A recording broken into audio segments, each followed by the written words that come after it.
All right, so a little quick after action review.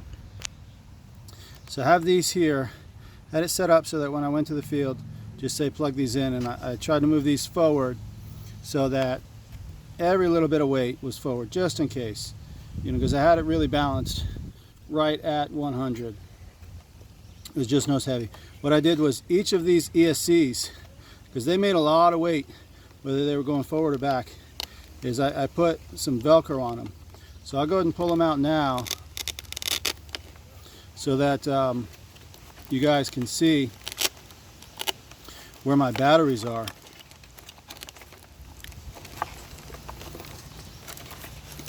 Essentially, what I did was both of my batteries, a little bit of Velcro,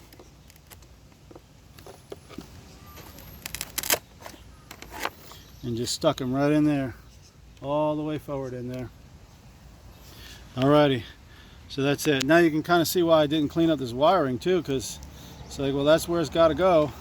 And even with this, it's like I made sure that it was far forward, every little bit of weight, just to be extra careful. And she worked out well. See you guys.